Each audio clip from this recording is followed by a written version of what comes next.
welcome to another video.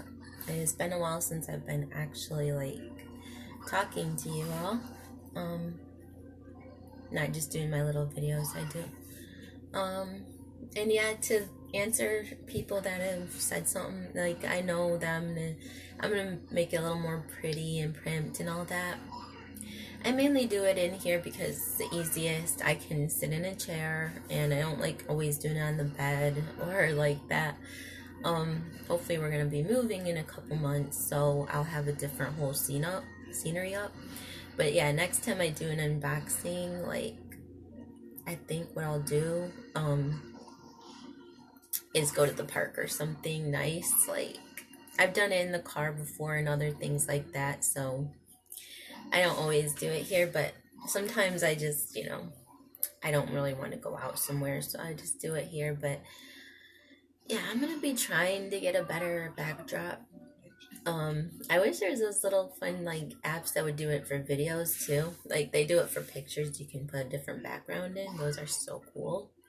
But yeah, I don't have luxurious areas, so I just do where I do it. But thank you anyway. Thank you so much, and I'm taking all that advice into consideration to help my videos be more viewable. And I know that my husband's playing his game all the time in the background is probably annoying to some people. I'm sorry about that too, but if I didn't ever do it when he's not doing certain things, I would never make videos. And to me, it's more important than just sitting around doing nothing while he plays his video games. So this is just a simple thing. It's something that, I'm sorry, people always text in and stuff, so it's annoying. But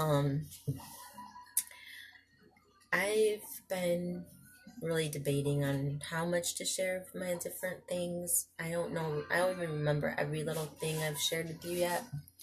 But I've been writing a lot of answers on Quora Answers lately, and it literally just makes me think about things, because people ask you, they can request your answer, and if you've asked a lot of questions in that subject, or if they just want to ask you on something, they'll ask you. And I've had people ask me stuff, so I answer them. And lately they've been delving into things that happened to me in my past and different experiences I've had and sharing about it. And it kind of opened me up to, you know what, I'm going to start saying things. Because the way I see it, they've been saying things on me for years. I just am not there to hear them say. But I know. And I know certain people in my family gossip a lot. You should know that about my family. They're big gossipers. And I know they like to act like they've never done things, but trust me, they have. And, I'm pretty sure I already talked about my adopted brothers and how they touched me. Well, one of them did. I'm not saying everybody did. But, they've done drugs. One of them touched me with his friend. Yes. And I'm sick and tired of it being a big thing and a big deal and a big hush-hush secret, because honestly, I was a kid. My brother at the time was one of those preteen kids, probably. I don't know how old he was, but he wasn't old, but his friend was. His friend was, I looked him up, his friend was 18 years old. And I was I didn't realize he was that much older than me. He's 10 years older than me. And as an 8-year-old, someone being 18, seeing you, that's really sick.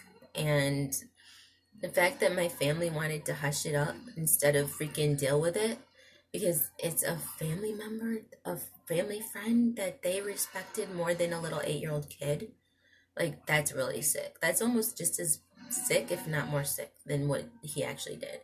But they've covered other things up in the family too, so I'm not really surprised now that I realize that about them. But yeah, that was one of the big hush-hush things in my childhood. I've also had cousin things that I've done. This is the thing that I haven't really ever told anybody. I might have told a couple people my whole freaking life, but other than that, no. Like, and that was recent. No, normally I took this like secret. I think the only one that knew is Isaac because he's my husband and I tell him things. But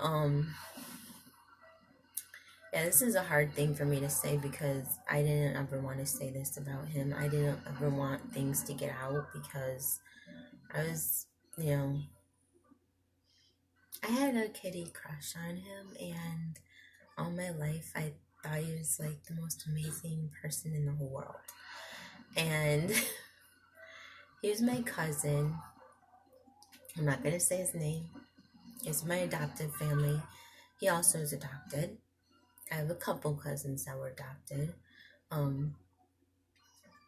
And he was my favorite. He was always my favorite. And I trusted him.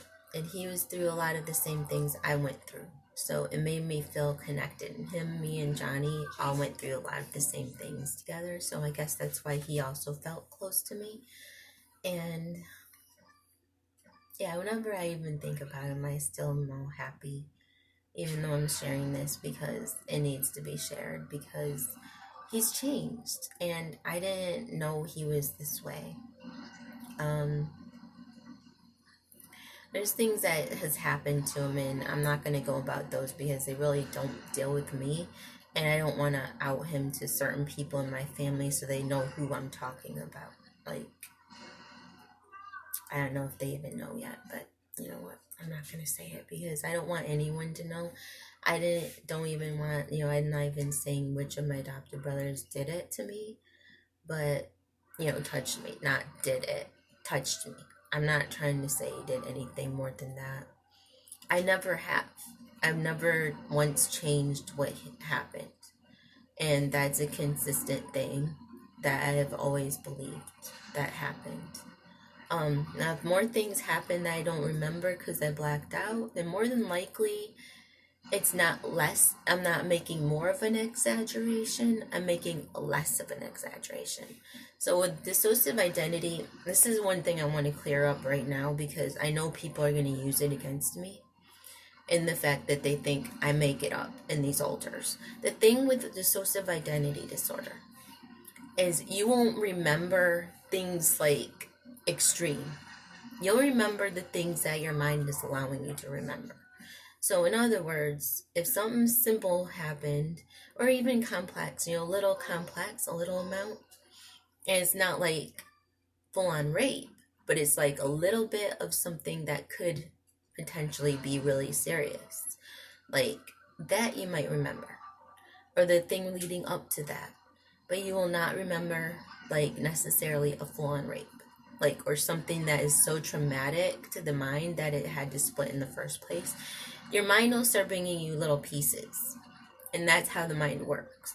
It like brings you little pieces of the puzzle. You're not going to get the full thing. You're not going to get an extent of what happened.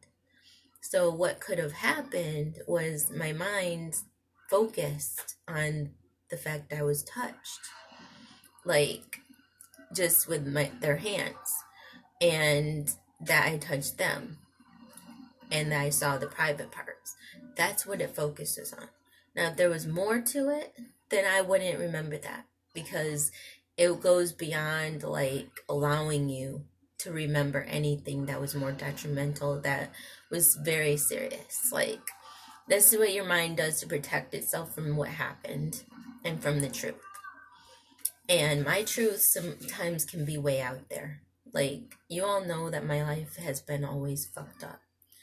And, that's the way it was with me. I don't recall things the same as everybody else. I don't recall every little detail of my life. And I don't recall even big time moments that most people do. It's like a blur. It's like a dream, and you're forever in it. And you will never be able to tangibly go back and say that was what happened. Like normal people, when they're out of the situation, they can go back in their mind and say, okay, I can make sense of it now. With dissociative identity, you can't go back to that because there's no tangible memory. It was all that blur, and it just stays that way. That's how dissociative identity works. And the other parts of your memories are in the other parts of you. So in order to tap into that, you would have to tap into that other part. And since I can't, I don't know how, they just come out when they come out. And I'm so detached from my other parts that it's like we're different people. Might as well be. I don't know them at all. And that's how it is. I live my life as me, who I am right now. Like, that's all I ever do. The other parts, I small amount know them a little. I know how they feel. I know what they're feeling at any given time when they come out in me. Other times, like if they're totally in there and I'm totally gone somewhere else, I don't know anything they think or feel or do. Like, I just don't. So I have little small tidbits. But I just wanted to say that because just because I have that disorder does not mean I make things up. It doesn't mean that I didn't made any of this up. And it doesn't mean that I'm a liar. It doesn't. With dissociative identity, the different memories are going to be in different places. So very likely I have other memories in me of what happened. And maybe that's what they're afraid I will uncover and I'll remember. Because they won't tell me themselves. They never do. They never tell me until somebody dies. And then I might hear small another truth about what happened when I was little. Like one time, my mom told me that one of my brothers had a thing for me. And I didn't even know that. Growing up, like, one of your brothers has a thing for you. And you're a little kid. And what does that do? That would make me feel really weird. Like, he's quite a few years older than me. I don't even know how old he was. But he died, and then my mom told me that. And I was, like, really shocked. I didn't even know the guy very well. To let alone to know that he had an odd crush or whatever on me. That was really weird to think like that later on. But that's what's happened to me most of my life. My life has always been that way. Like, if in the moment nobody tells me, or for years nobody tells me or lets me realize they know the truth until later. And then I might get some kind of validation, but I generally don't even get that. Little small tidbits of this and that come out in my life, but I don't get the whole truth, and nobody cares that I don't know what happened to me as a child. Nobody validates to me things that really need to be said, and they just won't. They just deny it and say that didn't happen, and we don't talk about that. And I've asked them multiple times. I've asked them different times throughout my life. And my mom's the one that saw my sexual abuse book. And she read it and showed it to the whole family, who basically got on me about what I wrote. And they took my journals, my diaries, and yeah, that's how everything came out, everybody. It was in my sexual abuse book, because I was going through my sexual abuse issues. And I remembered things little by working through the different activities they had. And, when you are in that situation, you don't want people to know what you're writing in your book. And it feels violating that someone would do that. And that would be family. And that they would think horrible of you instead of what happened. And yeah, I'm the adopted child. I'm the black sheep. I already know me and John were never part of the family. And that's why we were treated different. And I accepted that, but to know that they didn't even care about that is really hurtful. And to know that's how they felt, that I could just be sent back then, and they'd rather send me back than deal with the problem. They'd rather send me back than confront what happened. And I was never going to tell anything. Like, I was never going to tell on him at all. Like, on him or on my brother or his friend that also touched me. I was never going to tell. And I'm sorry if this is now out of sync because of all the weird notifications that happen sometimes. I'm so sorry. I don't know how to fix it. I guess I'd have to take all the freaking apps off my phone for that not to happen, but I'm not going to do that. So if it's unsynced, you don't want to listen, then don't listen. I'm sorry, but I'm not gonna like. Hopefully, eventually, I'll get back to doing videos on the professional one, but for right now, this is what I do because it's easier to upload this to the phone than, you know, than some on a video camera. All right, honey, calm down. Yeah, he does that all the time. He gets that pissed. But anyway, that's how I feel about them. And my cousin, the thing that happened between us was something very, it's embarrassing to me too, so I understand why he didn't want to say anything. But when I was little, my brother died. My brother had just died, and some of my relatives came over to get with us. A lot of them did, different extended family too. And this is embarrassing because I'm going to actually rat this out, but you know what? I'm just going to do it.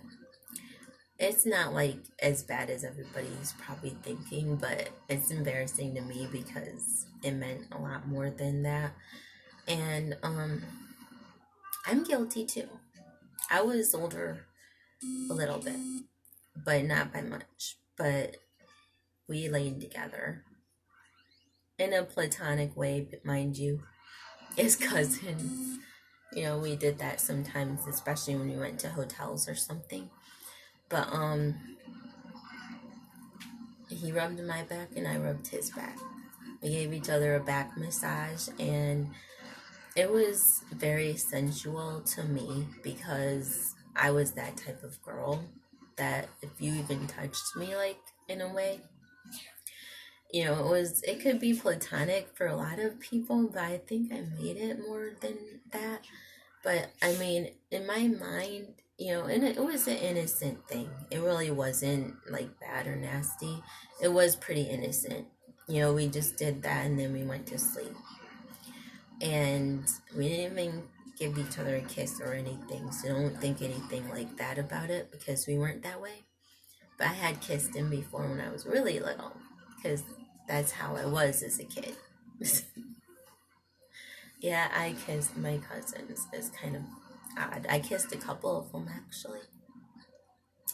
But you know, when I was really little, I was more sexually that way than when I got older because I started becoming more a different persona than I was when I was really little. Like, I was just that way. But yeah. All we did was just basically do that, but I had my bra off, and it was like very odd and surreal to me because I was in my nightie and my bra was off, and I was in that age where I was like getting some kind of breast right there, so I was like it was very erotic to me, especially probably because I was in those teen years. I was like very like in love with love type feeling. But yeah, that was something that happened between me and him, and I never could let it go in my mind.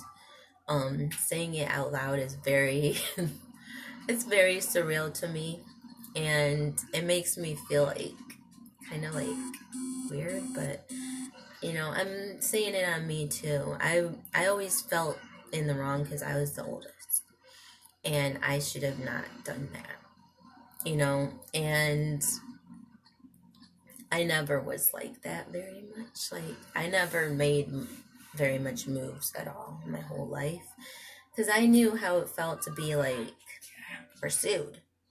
You know, I had been that a lot in my childhood, and so I didn't take to like being the aggressor or whatever. I was very passive, and I felt the same odd ways if someone like really aggressively pursued me. It was weird to me. So I was like, I always was like odd around him after that for a while. I was like, but he made it easier to adjust to it by the next day because he went back to his normal silly way where he's just like a cousin, you know, mess around and play around and, you know, tease each other. He went back to that. So it made it a easier, like, transition to going back to a normal way. But I never forgot that night. And one night I wrote him a letter and I told him, you know, it was when he was older, like way older. It was only like probably five or so years ago, 10 years ago. I don't remember. It was earlier in 2000, after 2010, but around that timing, 2011, 2012, I think. But I wrote him a letter and I told him, I'm sorry how I treated you.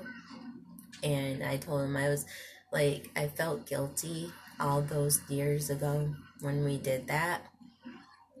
And I can, I'm not gonna sit there and tell people that they shouldn't that I deserve to confront people and have validation, but not give it to other people I've done something to. I have done that a lot in my life. If I believe I wronged somebody somehow, I will sometimes write them letters, and in the moment, like, I have to get it out of myself, and it's usually just between them and me, and I would say how I felt. And most of the time, they don't even remember what I'm talking about, but it's in me. I have to get it out. I'm that type. I'm very sensitive that way, and I don't like things being left unfinished and feeling bad about. So I just will say whatever I feel. And I wrote him, and he told me that, he understood and that we were just kids and we were exploring our sexuality and that we were vulnerable because of the passing of my brother. And that made me feel better, but I never really stopped thinking about moments like those because it's like, it was a life-changing experience for me, and it might not ever be on the other side, but it was for me. But the reason I think it was more than what he made it out to be is because flash forward now. And this is why I decided to make this video, because I was like, you know what? He's not right in the head. Like, he's not being honest. And I needed to get resolution. I need it in my own mind. And the reason I said that is because I, at one point, friended him on Facebook. I do that for everybody, and then I end up, having issues. So maybe Facebook is not the way to go if you get too deep with people, is then they'll hate you, like he does. But I started talking to him on Facebook, and, small stuff when I realized he was on there, and I was like so excited. And then I started saying things about that again because I'm that type of girl. I like bring things up probably way too much that it doesn't need to be brought up, but if I don't feel it's resolved in my mind, I'll still keep going back to it. So that's what I did. And I started talking to him. This is all behind everybody, this is all just between us. I'm not going to say what I said, but I'm just going to say we were talking online. And he also friended me on Tagged. Now, he didn't be on himself because I think the situations going on in his life was not appropriate for him to be on there. I won't go into that either, but I do know why that I think he went there as a fake persona. But anyways, the reason I know that it's him is because his username was obvious. The way he treated me was very, very personal right away. And yeah, granted, there are guys that will friend you on something and then they'll start acting like they know you personally when they don't. Those are those player types. I know to stay away from them. Of course, I do get suckered sometimes. I'm a freaking female. I'm a ditz sometimes. But yeah, he came off as very friendly and flirty in the beginning on Tagged. Now he's being very much more reserved on Facebook, and I was like, what the fuck?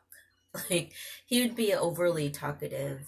In fact, a lot of times, especially in the beginning, because I didn't know it was him, I didn't think like that. Like, oh, this guy, that's him. You know, I don't try to do that automatically. I don't like catfish people, but I do realize more and more people do it these days. And it's annoying, but you don't automatically think, okay, this person's trying to catfish me. That's this person right here. I don't try to think like that, even though I've been stalked so much. I'm not trying to make everybody be somebody I know. You know, and I give them the benefits. And it for like a while, he would just write me and I'd, say nice things. And I just say it casual. I'd stay very platonic and basic, like I always am, and stuff like that. Unless I really know the person and I know they're who they are and they're straight up with me, I'm not gonna think you're somebody I know. Like, I just don't like doing that. And so, yeah, in the beginning, everybody that does do that to me, which is somebody that I do know, eventually I realize, because come on, you're not gonna be so personal with somebody after a certain amount of time. You're not gonna care about them so deeply and emotionally and intimately that you care if they take nudes of themselves. And that's his thing. He did. So, either he could have been a certain stalker of mine, which I haven't been really acknowledging right now because I'm not trying to all the freaking time. He's not everybody. But I realized it wasn't him because he acted too much like my other cousin. And sometimes what would happen is he would say things right after, like, the other one looked at a message I wrote, and then he would write me on tagged and say something similar. And I started being like, what the freak? And at first I was like, okay, this is odd. Like, why would he care? Why would it seem to care and be the same type of message that, or if I got upset and I said something or did something, then he would be showing that, like, in his emotion. And one thing is like, me and him for real, like on the real thing, on Facebook started going south because I started opening up saying things, and some of it I shouldn't have said. Like, I shouldn't have said, if one thing I said was that I regret even thinking, but I did as a kid, even because I had hormones back then, and I'd already been sexually explicit when I was little, but I wouldn't act on those. I just have them in my mind and my fantasies. I did that a lot. I didn't really act a lot in my fantasy world. I just thought about it. It's almost better than the real thing anyways.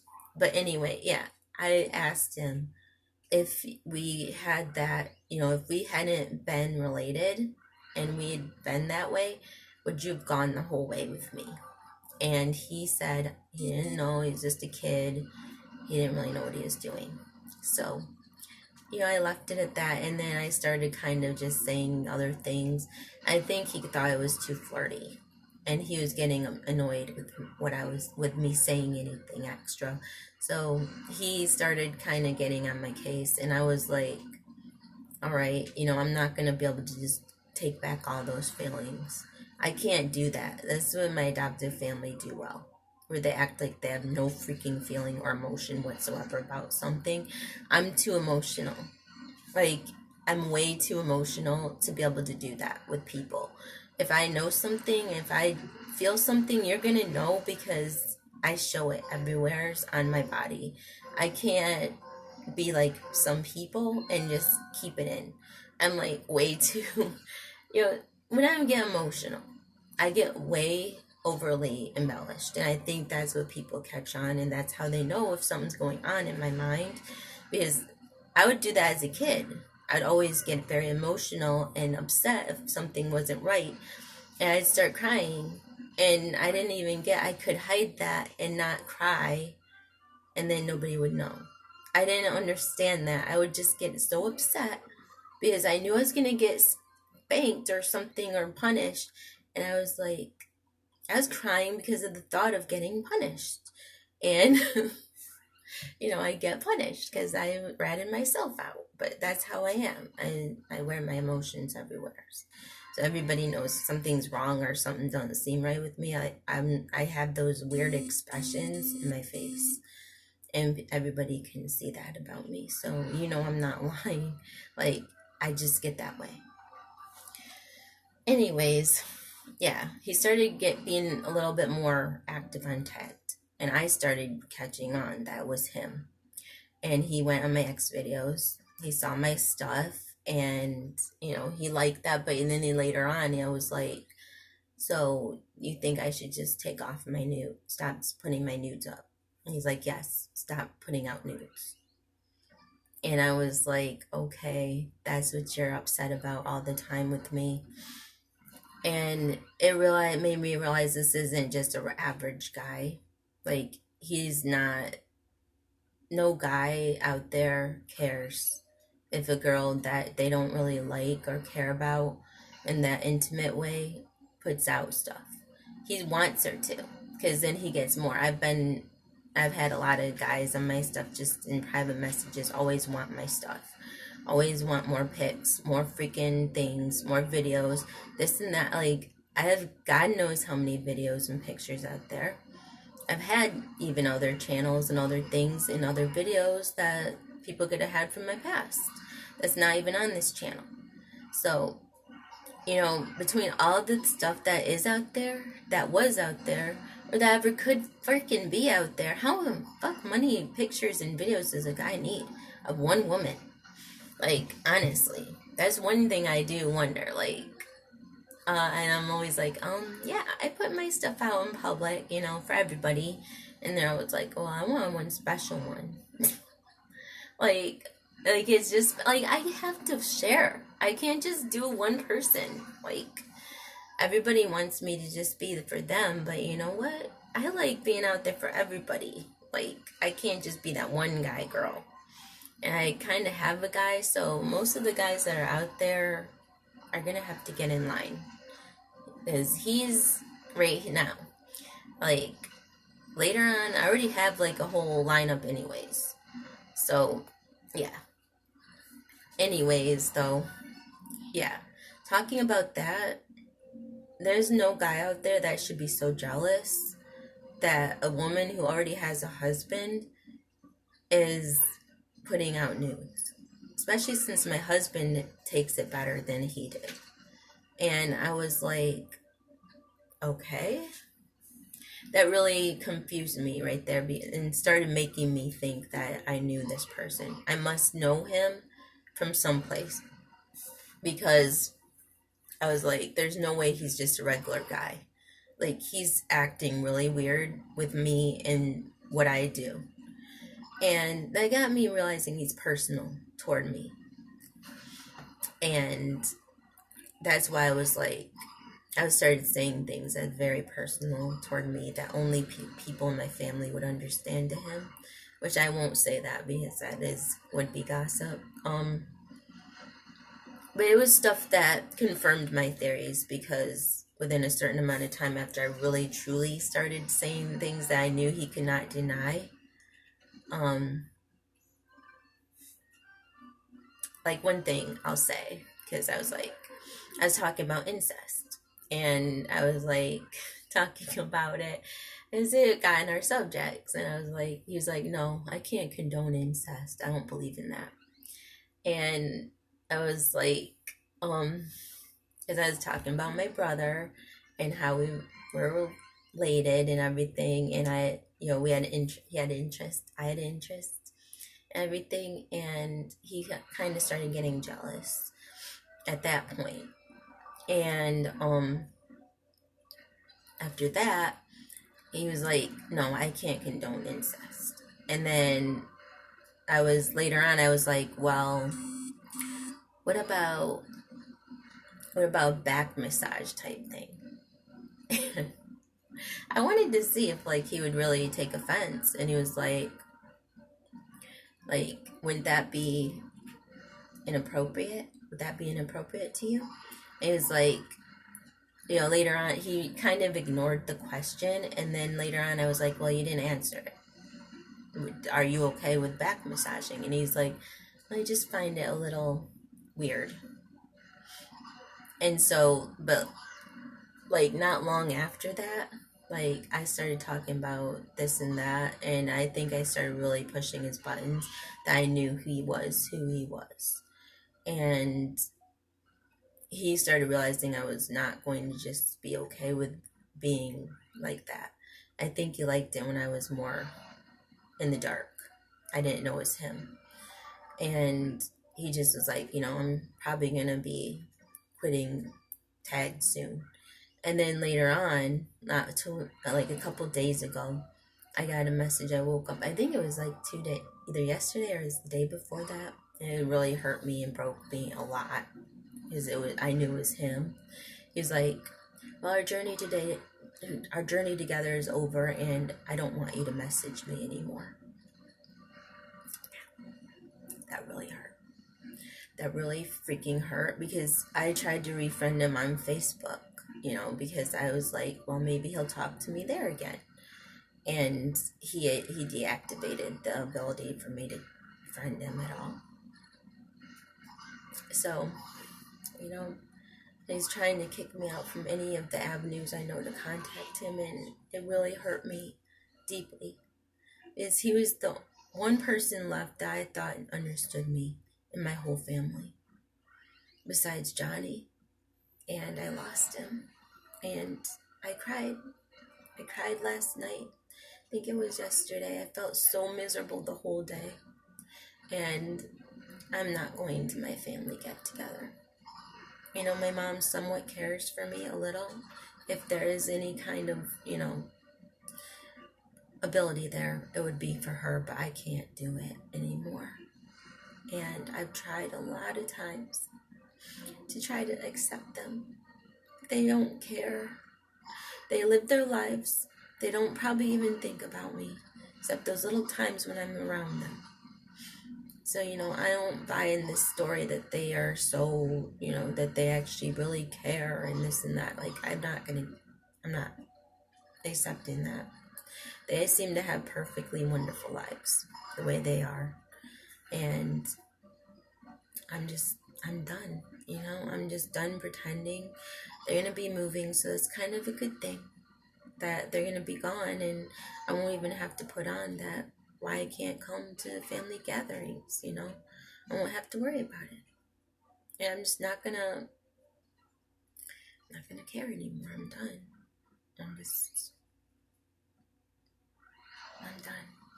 And that's the end of my whole chapter with them.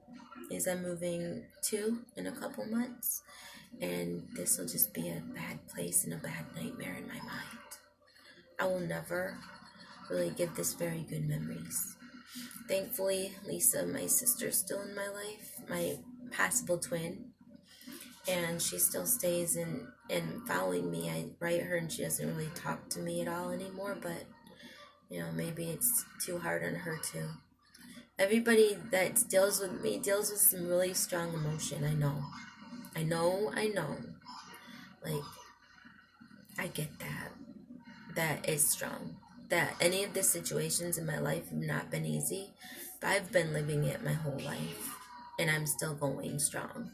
So the least they can do is acknowledge stuff. Like, start. That is the step. Start. Just think in your mind, maybe it is possible. Maybe it freaking is possible that it happened. Maybe some of my cousins touched me. Wow. Maybe one cousin touched me when I was little and I was trying to sleep. Touched my private while I pretended to be asleep. Wow. I kissed a couple of them. Wow. I'm saying things on myself because it's not all great for me either. It makes me look like a whore. In my own family. Like, I don't really care though. That's how it was. And that's the truth. So help me God, that's the truth. Or may I be shot with freaking lightning and not ever wake up. In which case, you know what? I won't be here, so boo thinking home to me. But yes, that's what I was going to try to say, and I'm glad I kind of got it off my shoulders.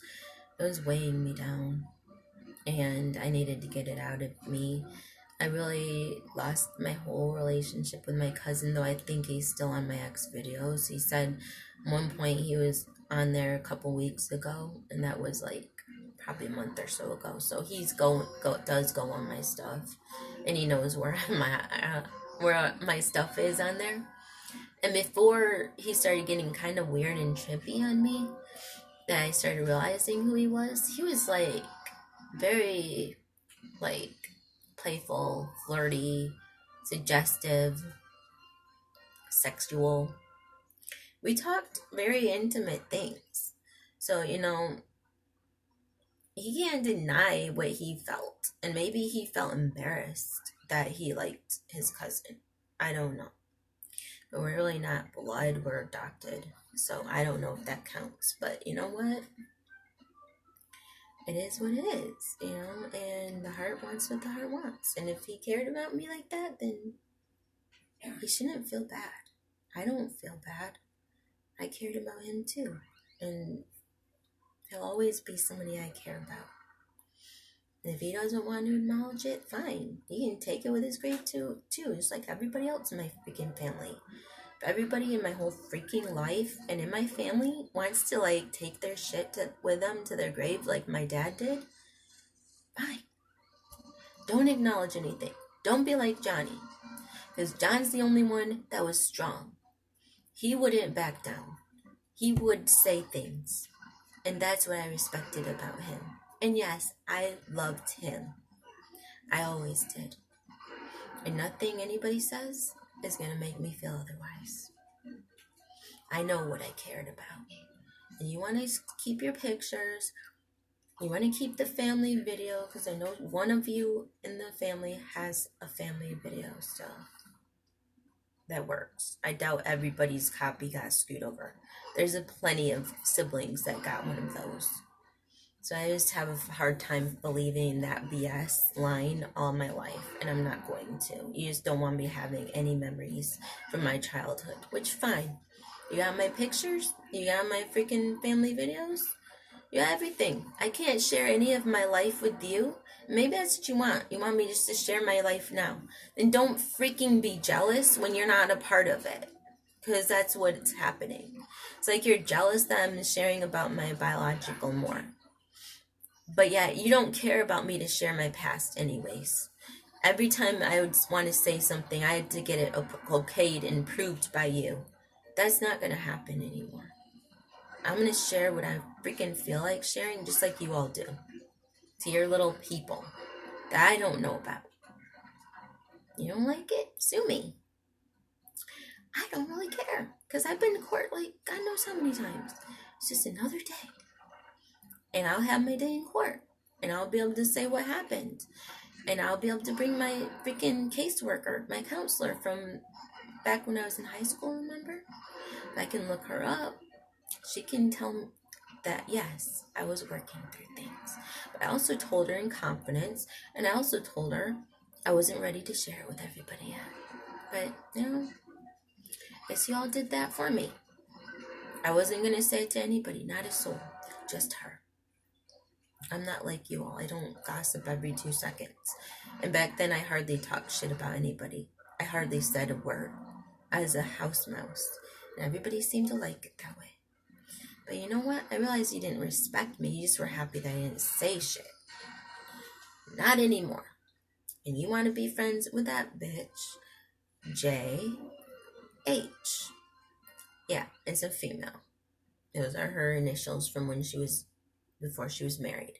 She'll always just be that to me because she shouldn't be a freaking actual one of us. She should never have been.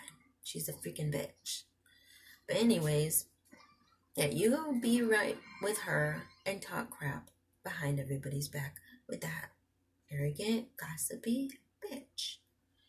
And just let me be. Because I don't really care to deal with you and your lives anymore. I shut you all out for a reason. And I need to stand strong. And when you were in my life, it was no life. You just watched everything I said and did. And would always question what I feel. It's not appropriate. It's not respectful. And I'm not going to take that anymore. I'm going to stand up for myself like I should have done a long time ago when you threatened to put me back in that place. And I wish you had. Because I would have just gone and they would have been able to know what was really going on behind closed doors. I wouldn't have had to be silenced all these years about crap. And that's what I really wanted to say. So, you know what? A lot of shit's gone down in the family. And Sherry, just so you know, I don't really care if I tell your name out. No, my stuff that I deserve to have was not worth whatever little amount I paid for rent. Like, I deserved all my stuff. And you just stole it from me. Like, you didn't even care. I had some decent things. And yeah, you guys can keep the freaking footprints of my brother. I would rather have had that little heart he made for me that you stole, Sherry. Yeah, that was more meaningful because he gave it to me after he hurt my feelings, and then he made up for me with that heart. And that was what really meant something to me. My brother actually cared that he hurt my feelings, unlike any of you. That's the kind of brother he was to me. And that's why things that happened between me and him that you all know nothing about because I didn't tell you because it wasn't important. Like the fact that we never went to bed without having our doors open so that we could be right next to each other. The fact that we always told each other goodnight and that we loved each other because we did. That night that he died, the next day, he told me he loved me 3 freaking times. 3 times. And good night. He told me over and over. And that's the last memory I have when I went to bed that night before he left me for good. So you know what? You say all you want that I didn't love him, that he didn't love me. Then why the heck did he know that he was going to die? And why did he do that? You tell me. And that night no, that wasn't the night we got in an argument. There was one night we got in an argument, but I still left my door open. Because that's the kind of sister I was. I knew he liked it that when he got my bedroom, I got the back room. And I always kept that room open. Because we didn't ever have anything in between us. That's how we were. And I felt safer going to him at night than I ever did any of my parents. I felt safer because he wouldn't push me away or kick me away or hate me. He actually accepted me for who I was, his sister. And he was proud and so was I. And there's not one freaking person in the family that can ever take away all that. Ever. You can take away my freaking stuff and think that you won. But in heaven, he'll be back with me. And that's what I really want to say. And you'll never get that spirit because you don't have it in yourselves. So stop being so greedy and selfish and actually be a damn family for once. I'm out.